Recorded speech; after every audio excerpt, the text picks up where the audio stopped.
सूरज पाटील, प्रकल्प उपसंचालक आत्मा बीड.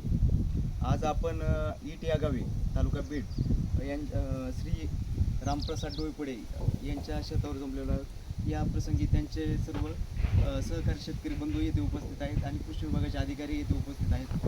मागच्या आठवड्यात छत्रपती संभाजीनगर मधील जे शेतीशाळा आयोजक व प्रेरक शेतकरी यांची कार्यशाळा पार पडली. त्या कार्यशाळेमध्ये गुजरातमधील गोकृपा अमृतमचे जे निर्माते आहेत ते सुतारे या सरांकडून त्या सर्व शेतकऱ्यांना मार्गदर्शन झालं आणि त्यांच्या मार्फतच एक गोकृपा अमृतमचं विरजन किंवा मदर कल्चर सर्व शेतकऱ्यांना त्यांनी दिलं होतं. तर त्याचं मोठ्या प्रमाणावर आपल्याला कसं तयार करायचं हे आज आपण प्रात्यक्षिक करून पाहणार आहोत. त्यासाठी आपल्याला एक 200 लिटरचा पाण्याचा ड्रम लागणार आहे. त्यामध्ये पाणी भरून घ्यायचं आहे आणि अर्थातच आपल्याला गोकृपा अमृतमची विरजनाची एक बाटली लागणार आहे. त्याचबरोबर आपल्याला 2 लिटर देशी गाईचं ताक लागणार आहे. ते महत्त्वाचं आहे की देशी गाईचंच ताक असावं. त्याचबरोबर आपल्याला 2 किलो काळा गुळाचं पाणी लागणार आहे. तर आपण हे सर्व तयार करून ठेवलेलं आहे. तर आपण सर्वप्रथम देशी गुळाचं जे पाणी केलं आहे ते आपण ह्या पाण्यामध्ये टाकूया. त्याला थोडं खाली काठी घ्या ना, काठी आहे ते आहे हे खाली गेलं पुढं बरोबर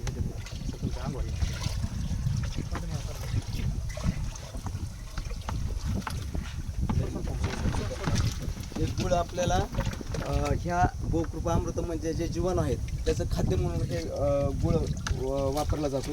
त्याचबरोबर आपल्याला देशी गाईचं ताकही ह्यामध्येच टाकायचं आहे.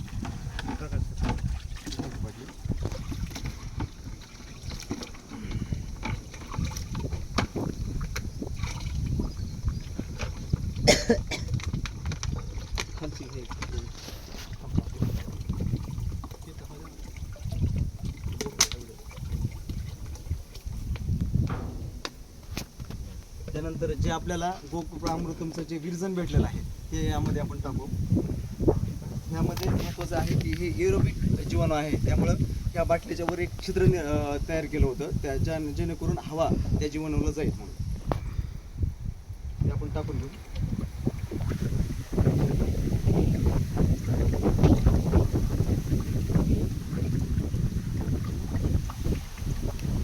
अशा प्रकारे आपल्याला 200 लिटरचं द्रावण तयार झालेलं आहे आणि हे आपण चांगल्या प्रकारे हलवून घेऊ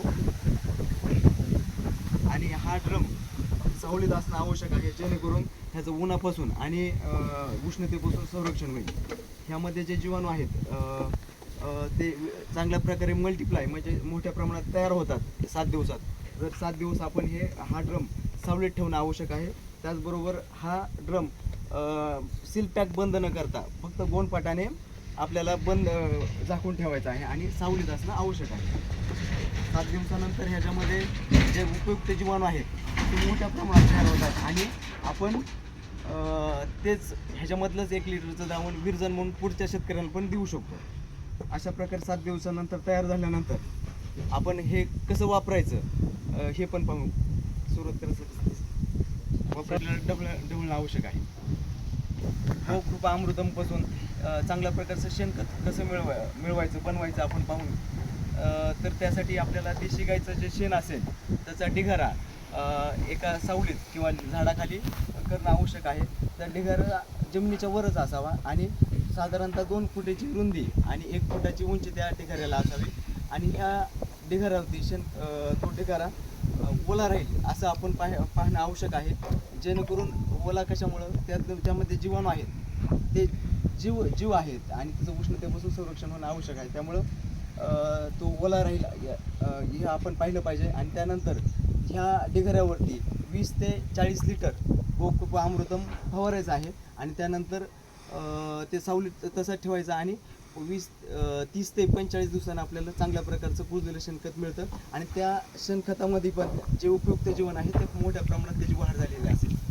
त्याचबरोबर आपण हे जमिनीत आपल्याला वापरायचं असेल, आपल्या शेतामध्ये पिकांना वापरायचं असेल तर पाटपाण्याबरोबर आपण जे पाणी देतो त्यामध्ये एका एकराला 1000 लिटर गोकृपा अमृतम त्या पाटपाण्याबरोबर साऱ्याबरोबर समप्रमाणात आपल्याला सोडायचं आहे. त्यामुळे काय होईल आणि त्याचबरोबर पुढच्या प्रत्येक पाण्याबरोबर 500 लिटर एका एकराला आपण गोकृपा अमृतम सोडायचं. त्यामुळे काय होईल की एका एका सीझनमध्ये ती आपली जमीन हे चांगली जीवनयुक्त होईल आणि त्याचा आपल्याला पिकाच्या वाढीत जोमाने वाढ झाली त्यामध्ये त्याचा फरक जाणवेल आपल्याला. त्याचबरोबर आपल्याला हे कीटनाशक किंवा रोगनाशक म्हणूनही आपल्याला प्रतिबंधात्मक स्वरूपात आपल्याला चांगल्या प्रकारे वापरता येतं. आपण एखाद्या पिकाला मिरचीसारख्या पिकाला 2-3 दिवसाला केमिकल पेस्टिसाईडची फवारणी घेतो, त्याऐवजी आपण जर गोमूत्रामृतम फवारलं तर आपल्याला त्याच्या पिकामध्ये जे येणारे रोग आहेत जोमाने वाढल्यामुळे ते